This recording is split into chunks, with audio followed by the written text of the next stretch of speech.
โอเคท่านผู้ชมเราก็จะมาต่อเลยเนาะโอเคหลังจากที่เราสมัครซองเป็นที่ห้อยแล้วนะในขั้นตอนต่อไปคอยจะมาสอนวิธีการตั้งค่า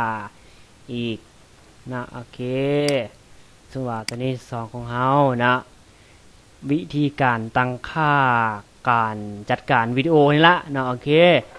ซึ่งว่าในทีนี้มันก็จะมีหน้าแดชบอร์ดเนาะจัดการวิดีโอแต่เราว่าถ้ามีวิดีโอเถื่อตอนนี้นะโอเคและมันก็จะมี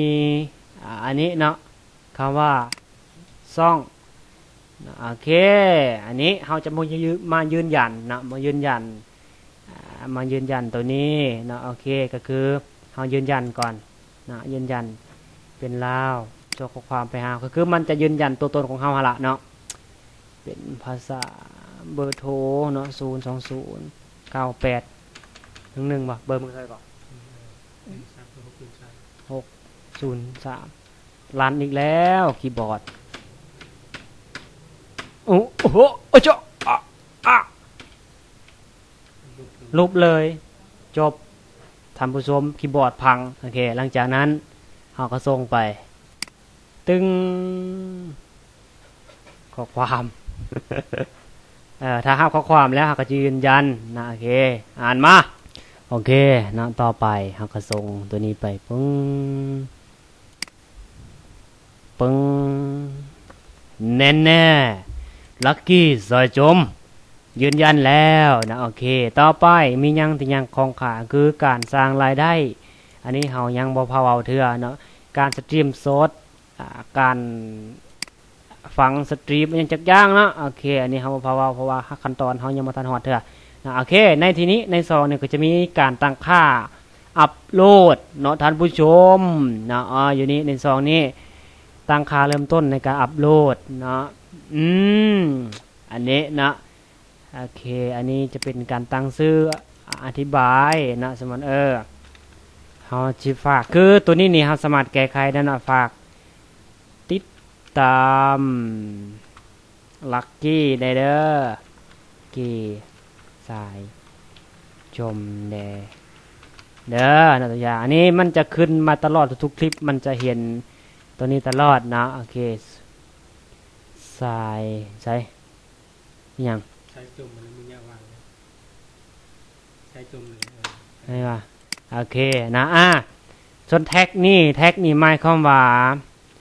ตัวนี้นี่เอิ้นว่า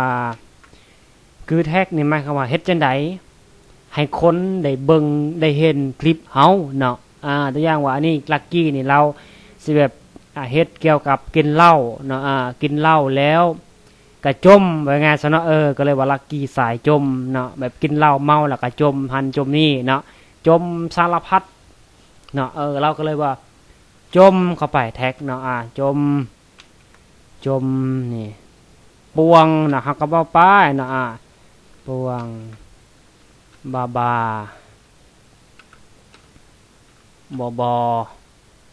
ประมาณนี้นะอันนี้คือแท็กก็คือแบบความหมายว่าเวลาที่เฮาเซิร์ชเนาะเดียวส่วนเฮาเซิร์ชว่าหมากแตงโมนะมันจะขึ้นจังซี่เนาะนี่แหละคือแท็กเนาะท่านผู้ชมนี่แหละคือแท็กเนาะแตงโมปังนะโอ้เอาไปซะนี่หมากแตงโมเนาะนี่อันนี้แหละคือแท็กพระเจ้าโอเคนะ ต่อไปนะอันนี้คือแท็กนะอันนี้นะคือหรือเราจะใช้ในขณะที่เราอัปโหลดวิดีโอก็ได้เช่นกันนะท่านผู้ชมโอเคใช่ไหมนี่เป็นซื้อคลิปเนาะหมวดหมู่ของคลิปเฮาแม่นหยังก็คือมันจะเป็นของลัคกี้จะเป็นบุคคลหรือเฮฮาหรือตลกอย่างก็แล้วแต่นะใส่บุคคลไปก่อนนะโอเคนะสิประมาณนี้ส่วนอื่นคอยจะบอกแนะนำเดี๋ยวจะมีคลิปต่อไปขั้นสูงมีอย่างแน่อันนี้โอเคเนาะโอเคมาต่อตัวนี้เนาะการตั้งค่าขั้นสูงในทีนี้ปกติแล้วในปีผ่านมาถ้าเขาใส่เป็นภาษาลาวตัวนี้มันบ่สามารถที่จะเปิดสร้างรายได้ได้เนาะถึงแม้ว่าเฮาผ่านกฎอย่างก็แล้วแต่มันบอกประเทศของคุณไม่สามารถเปิดสร้างรายได้อย่างประมาณนี้เนาะโอเค อ่าแบรนด์ในที่นี้เดี๋ยวคอยจะมาอธิบายอีกเทื่อหนึ่งนะโอเคอันนี้ก็จะเป็นการตั้งค่าเล็กๆน้อยๆนะสำหรับคลิปที่3เดี๋ยวจะน้อยคลิปที่4เนาะก็คือจะมาอัปโหลดวิดีโอให้เบิ่งเนาะ